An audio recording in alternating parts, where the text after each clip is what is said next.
Bonus video. Get ready.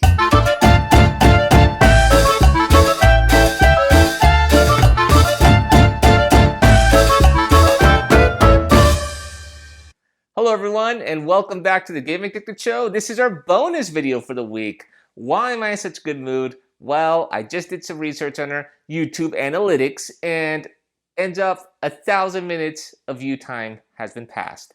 The fact that any video would take more than 5 seconds to watch my videos is an accomplishment in itself. So, feeling a little gratitude, I thought, let's do a little bonus video. Do something that I don't even think I take the time to do this season, and that is predictions. So before we jump into that, let's do a little introduction. Hey, this Game Addicted Show. Thanks for stopping by, friend.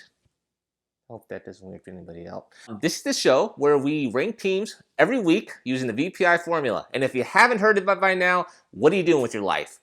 Just so you know, it's something I made up where I take a team's strength of schedule, their opponents and opponents' total offense, total defense. We put it in the bag, we shake and bake. Once we put it in the oven, 30 minutes comes out, you have some nice, delicious top 25 rankings. That's what we do here. Now, I've mentioned in previous videos that this formula is a resume-based formula, meaning that we're only looking at what teams have accomplished, not a predictive model when we're looking at what they can accomplish against other teams. That being said, I thought it'd be a little fun to look at what are the odds for some of these games and which teams have accomplished more than their opponents where they could potentially pull an upset. Now, quick disclaimer, let's get serious for a minute. This is not condoning any sort of gambling. Simply, we're having fun looking at the spread, looking where teams rank, and based off of that, what an outcome of the game could turn up to be. So even then, this is only based off of 30% of a regular season's data.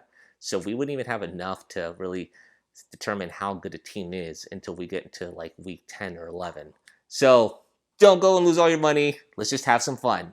With that being said, let's jump into week 7 predictions.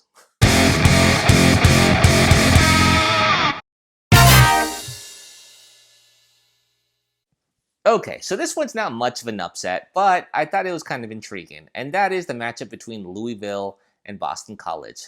I looked at my iPad, and we have Louisville, that's ranked number 76 currently in our VPI formula, and Boston College ranked at 69. Louisville actually entered this game as a 3-point favorite. So with that much of a discrepancy between their rankings and their VPI, I think that Boston College has a chance to edge this one out. So again, don't put any money in this. We're just having fun. Fun! Do you get that? Fun! This next game might have a little bit of a nail-biter towards the end because currently there's a 1.5-point favorite for Kansas State to beat Baylor. What's interesting, though, is there's a pretty wide gap between both of these teams in their VPI rankings, where Kansas State is currently ranked at 54, and then Baylor is ranked number 26. And not to mention, there's about almost a 15% difference between their VPI, basically stating that Baylor, so far this season, has been way more accomplished. So, really curious, but as of right now, Baylor should pull it out, and according to this, maybe by a wide margin. But again, we only have about 30% of the regular season data, so. Okay, so this matchup isn't much of an upset because Iowa is already ranked ahead of Michigan. But what I thought was pretty interesting is the difference in their VPI, where Iowa, looking at this, is ranked number 7, where Michigan's ranked number 16. Not much of a difference.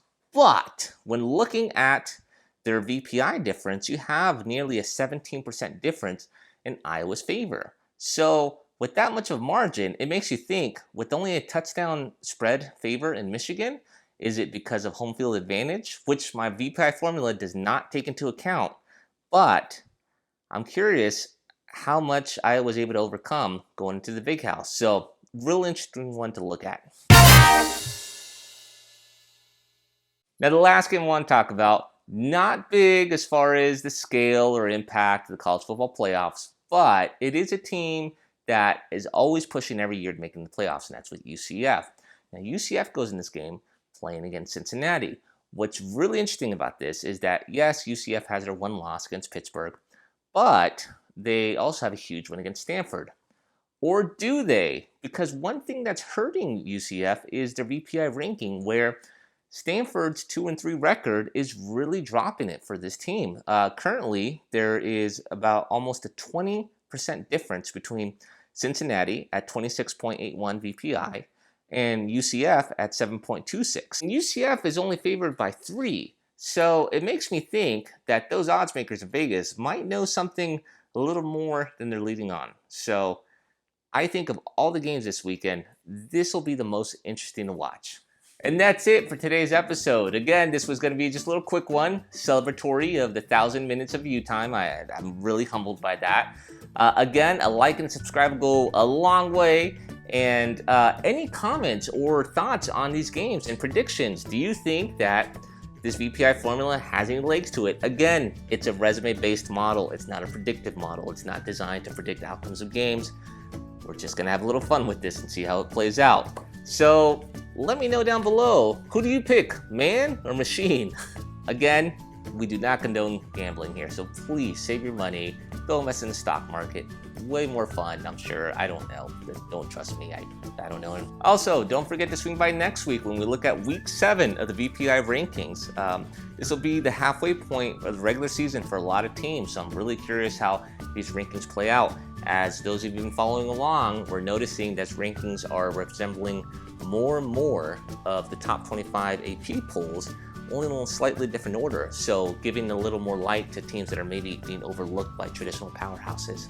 But with that being said, thank you all for watching, and I'll see you all next week. Goodbye.